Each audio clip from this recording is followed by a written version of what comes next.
126, the car that motorized Poland.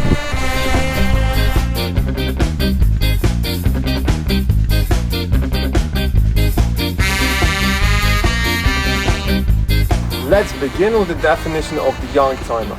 Usually they are cars made in a limited quantity during a short turn time and top specs. But the question is this a youngtimer? Over 4.5 million of these Fiats were made during 28 years of production. The engine developed from 23 to 30 horsepower. Is there any room on the Youngtimers Hall of Fame for this tiny 600 kilos Fiat? Especially with the price of 30 month salaries.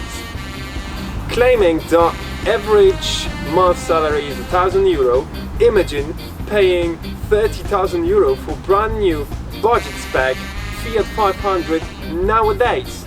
This is simply ridiculous. The phenomenon of this car is placed in its origin, so let's go back to the past. During communistic rules in Poland, any means of transport except public ones were limited. That's why the image of little Fiat was a private privilege. The more limited, the more desirable. The process of getting one of these in 80s wasn't that simple. The first thing you had to do was prepayment. Then you get the confirmation that the car not made yet is already yours. Then you have to wait God knows how long, a year, maybe two, and then you can easily collect your car.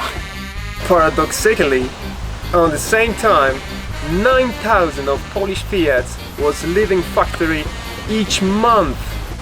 This is why it was so popular in Poland. Almost every grandpa, every father of us had one, or at least know someone who owned one. What connects owners of these Fiats were memories. The people that taking these cars for holiday, to the seaside, to the mountain area. Some of them were driving these cars even to Hungary, Romania or Bulgaria in 80s. We may distinguish three eras of producing these little Fiats. A standard version from 1972 to 1985, the FL version like this one from 1985 to 1994, and the last one, elegant version, from 1994 to year of 2000. These little Fiats were made in Italy and Poland.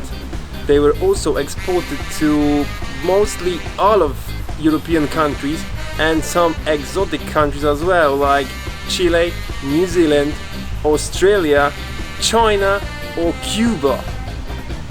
The average Polish salary in 80s was about 3.5 thousand Polish zlotys. This car costed 69,000 Polish zloty with a prepayment system. You can get one on the aftermarket for almost double the price.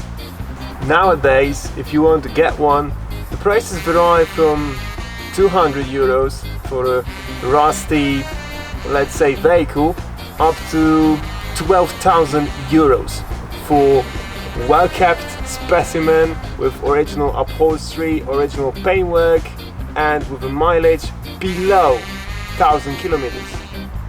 Below €1,000 you can get a really nice specimen. Of course, prices will vary from 50 to €100 for basically everything, but there are some exceptions, like for example these seats, the Intergrocklins. Sometimes these seats are more expensive than the car they are mounted in. The most valuable Fiats are that ones from beginning of its production, so 70s, and export versions to countries I mentioned, also Cyprus, Egypt and the Australians called Nicky. Is it worth to own one? Well, yes, it is easy to get. You can find that ones mostly on every single European website. It's very simple car, the service is not a complex process. And the price? Well, it won't be cheaper unless you can get it for free. Thank you very much for watching. You better stay tuned.